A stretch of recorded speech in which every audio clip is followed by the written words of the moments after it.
Oke, baik, kembali lagi ya bersama saya Sandro Putra. Di sini saya akan mendemokan aplikasi Payment Gateway berbasis Python 3, yang dimana aplikasi ini akan melakukan script mutasi ke internet banking dari Bank BCA untuk melakukan validasi pembayarannya. Jadi kita analogikan pada contoh berikut ini. Kita memiliki aplikasi ya, sebuah aplikasi rumah sakit. Kita memiliki aplikasi rumah sakit, kemudian ada pasien atau user yang telah melakukan medical check up atau melakukan pembelian obat, yang dimana pembayarannya dilakukan secara transfer melalui bank BCA atau bank yang lainnya ya. Itu jika harus mengeceknya satu persatu itu sangat sulit ya, sangat rumit karena transaksinya biasanya cukup banyak. Dan jika hanya difoto lalu dikirimkan melalui WhatsApp itu juga tidak efektif ya, karena eh, apakah sudah ditransfer atau belum itu juga tidak tahu. Makanya kita membuat payment gateway berbasis internet banking dari BCA, yang dimana ketika user melakukan pembayaran akan otomatis divalidasi oleh si payment gateway ini, dan akan diteruskan callback-nya, responnya ke aplikasi rumah sakit tersebut. Itu adalah analogi contohnya seperti itu. Langsung saja kita coba aplikasinya, kita demokan aplikasinya. Ini adalah filenya, yang dimana terdapat file application exe, kemudian settings.json dan database.db. Database.db ini akan menampung data-data hasil mutasi atau hasil transaksi yang telah di scrap oleh program ini ya, program exe-nya. Kemudian ada juga settings.json, ini akan menyimpan beberapa settingan-settingan atau settingan yang diperlukan untuk mengkonfigurasi aplikasi ini ya. Kita lihat dulu apa aja settingannya yang perlu dikonfigurasi pada aplikasi ini. Oke. Nah, berikut ini ya. Ini adalah section-section yang diperlukan untuk konfigurasi aplikasi ini. Di mana penjelasannya adalah aplikasi ini memiliki dashboard admin yang dapat diakses melalui web browser untuk melihat histori transaksi yang telah berhasil di scrap oleh program ini ya. Nah, di bagian dashboard terdapat key access. Nah, key access ini diperlukan untuk mengakses API. Misalkan kalian akan mengintegrasikan aplikasi ini ke aplikasi kalian, itu bisa menggunakan request API, yang dimana untuk keamanannya kita gunakan key access. Jika key accessnya tidak sesuai dengan yang disetting, maka tidak akan dapat mengakses API-nya ya, atau authorization-nya harus sesuai dengan yang telah disetting. Kemudian username admin dan password admin di sini untuk login ke dashboardnya. Kemudian yang section bawah ini BCA credential, ini yang diperlukan untuk mengakses internet banking dari BCA-nya ya. Ada user ID dan password ini diperlukan, dan akun number ini kita definisikan secara manual ya. Akun number itu adalah nomor tujuan transfer transaksinya, biasanya nomor rekening ya. Kemudian name akun BCA atau atas namanya kita definisikan di sini. Nah, di sini pada bagian bawah terdapat scrap on start. Ini artinya dia akan melakukan scraping pada saat program dimulai. Dan ini ada pengaturan juga scrap on bernilai false, yaitu kita mematikan scrapernya ya, jadi tidak akan melakukan scraping. Seperti itu. Kita bisa konfigurasi di sini, nilainya adalah boolean jika false tidak nyala, dan true berarti nilainya akan melakukan scraping ya, atau nyala. Ya, langsung saja saya di sini sudah men-settingnya di settings.json. Ini adalah example-nya saja. Oke, untuk menjalankan programnya kita bisa buka terminal. command prompt ya, kalian arahkan ke sini, atau kalian juga bisa langsung klik 2 kali pada ini aplikasi exe-nya. Nah, seperti ini cara menjalankan aplikasinya. Kita tunggu. Nah, ini ya, akan otomatis tertampil halaman dashboardnya ya, karena saya sudah login sebelumnya. Jika belum login ya akan tampil seperti ini halaman loginnya. Nah, di sini kalian harus login dengan username dan password yang sudah didefinisikan di bagian settings tadi. Kemudian kalian klik login ya. Ketika sudah klik login akan muncul tampilan dashboard seperti ini. Di sini terdapat total credit mutation today atau daftar yang telah melakukan transfer pada hari ini.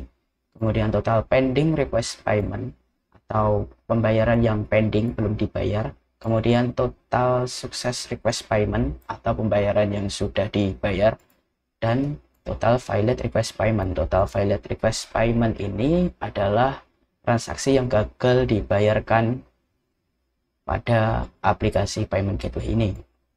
Di sini saya telah men-setting untuk maksimal pembayarannya adalah 30 menit. Jika lebih dari 30 menit, maka transaksinya akan otomatis dibatalkan oleh payment gateway ini. Oke, di sini ada data mutation today, akan menampilkan beberapa data seperti jumlah transfer, statusnya, deskripsi transfernya dari siapa, kemudian tanggalnya berapa, kemudian last balance ini adalah saldo terakhir ya yang ditampilkan. Kemudian pada data request payment today di sini terdapat beberapa kolom, yaitu ada ID unik, status pembayarannya sudah berhasil atau belum, jumlah transfer, kemudian transfernya dibuat pada data jam kapan, seperti itu. Oke, ini untuk tampil dashboardnya seperti ini. Kemudian ada halaman request payment ya. Di sini kalian bisa melakukan penambahan pembayaran, permintaan pembayaran secara manual. Kalian bisa memasukkan angkanya. Oke. Kemudian ada check request payment, di mana check request payment ini akan menampilkan list data permintaan pembayaran dari user ya. Oke, langsung saja kita coba. Saya telah membuat ya salah satu contoh web aplikasi yang telah diintegrasikan melalui API. Jadi aplikasi ini memiliki API ya yang bisa kalian gunakan untuk diintegrasikan di aplikasi lain. Nah, di sini ini adalah documentation API-nya. Kita coba request ya. Ini servernya berjalan ya, dan get history di sini bisa menampilkan history mutasi dan semua history mutasi ini untuk history mutasi hari ini. Dan check amount ini adalah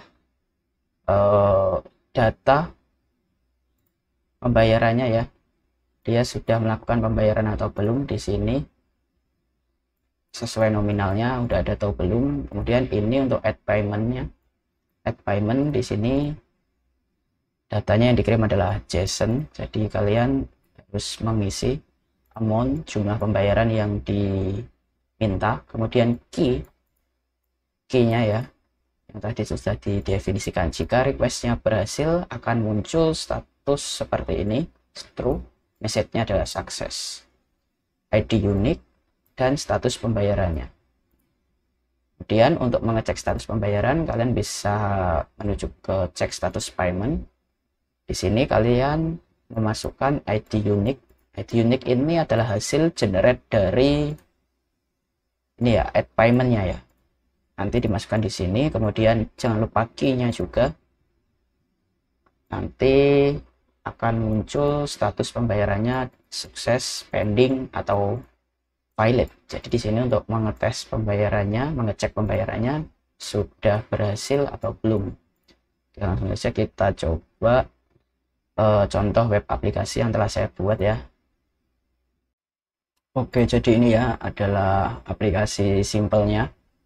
Ini akan melakukan request API, melakukan request pembayaran ya melalui Ajax jQuery. Nah, jika kalian ingin melakukannya di server side, kalian bisa menggunakan request ya kalau kalian menggunakan Flash. Kalau kalian menggunakan PHP, kalian bisa menggunakan CURL untuk melakukan request API ke endpoint yang telah dibuat pada aplikasi payment gateway-nya. Oke, kan langsung kita coba ya aplikasinya. Testing. Nah, ini ya. Ini adalah demonya. Tadi kan saya analogikan itu adalah aplikasi rumah sakit ya. Nah, ini di sini saya analogikan adalah aplikasi rumah makan atau pembelian makanan ya. Nah, oke, langsung saja kita coba. Di sini kita akan membeli tahu goreng. Kan langsung otomatis diarahkan ya untuk melakukan pembayaran, dan di sini juga ada countdown, waktu hitung mundur. Jadi di mana countdown ini membatasi kalian untuk melakukan pembayaran sebelum 30 menit ya. Jika setelah 30 menit akan otomatis tercancel. Oke. Pada bagian payment page ini kalian akan ditampilkan nomor rekening, tujuan transfernya, kemudian nama dari penerima transferannya, kemudian jumlah total pembayarannya. Jadi di sini akan otomatis mengenerate kode unik ya, kode unik transaksi yang digunakan untuk memvalidasi pembayarannya ya. Jadi jika kalian melakukan transfer, di sini pembeliannya adalah 5.000, kalian harus tambahkan 4 ya. Ini akan di-generate otomatis oleh sistemnya. Nah, jika kalian tidak menginputkan ini pada saat melakukan transfer ya tidak akan tervalidasi pembayarannya. Oke, seperti itu. Di sini ada payment with untuk melakukan pembayarannya bagaimana. Seperti itu ya. Nah, kita cek di request payment. Ini ya, sudah ada ya datanya, dilakukan 1 menit yang lalu. Live status. Jadi di sini akan melakukan refresh otomatis ya. Jika pembayarannya sudah diterima atau belum, kalian bisa melihat di bagian admin ini. Dan di dashboardnya otomatis juga berubah ya. Di bagian total pending request payment di sini 1. Oke, langsung saja kita tampilkan aplikasi mobile ya.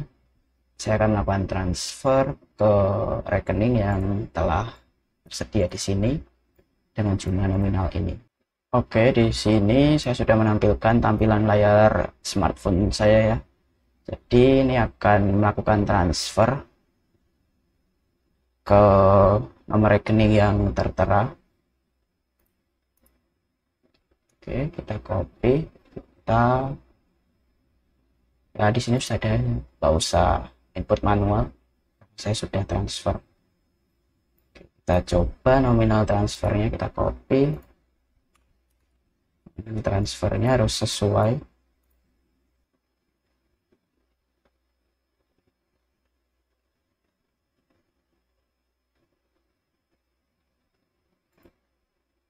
Oke, ini ya, saya sudah melakukan transfer.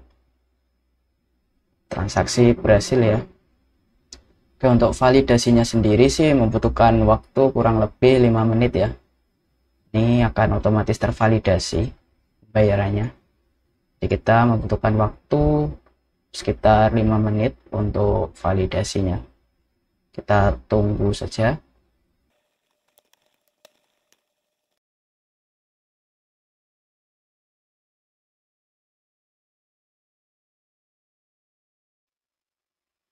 Oke, di sini ya akan langsung total sukses request paymentnya adalah 1 ya.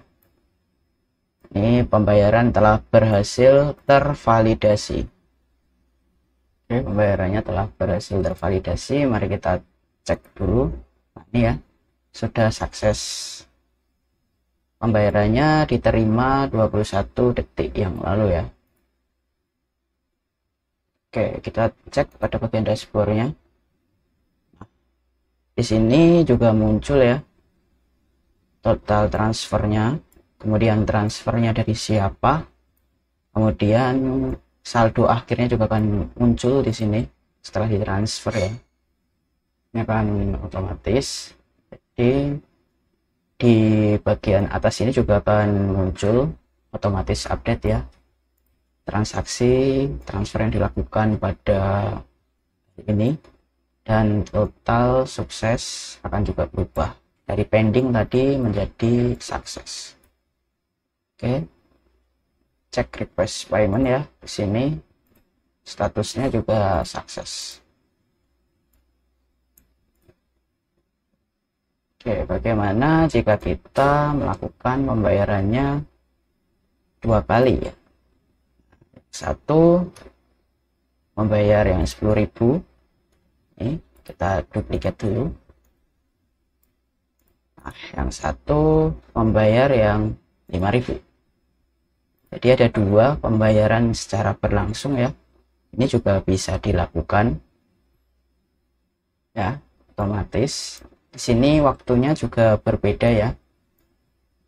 Ya kan, otomatis berbeda jika kalian melakukan pembayaran secara double ya.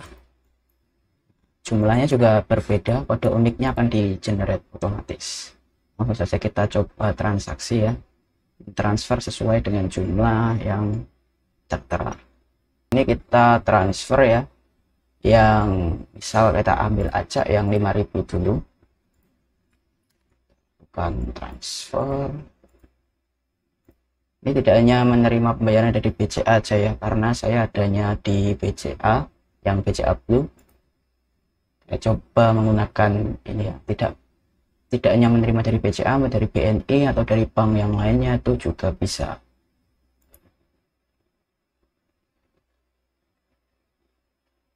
Oke, ini ya, saya telah berhasil melakukan transfer ke nominal yang 5.075 ya. Ya. Kita tunggu dulu, waktu validasinya sekitar 5 menit.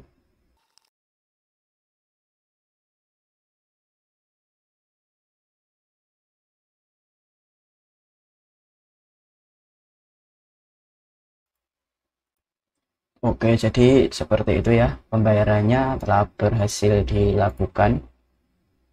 Kita cek ya, ini ya pembayaran yang kedua dengan ID invoice belakangnya adalah EX, berhasil ya dilakukan pembayaran 13 detik yang lalu, datanya tervalidasi melakukan pembayaran. Nah, di sini juga muncul ya nominal pembayarannya, dan statusnya yang di bawah ini juga akan muncul juga berubah menjadi sukses. Oke, jadi seperti itu adalah demo aplikasi payment gateway ya, pembayaran secara otomatis, validasi otomatis melalui internet banking BCA.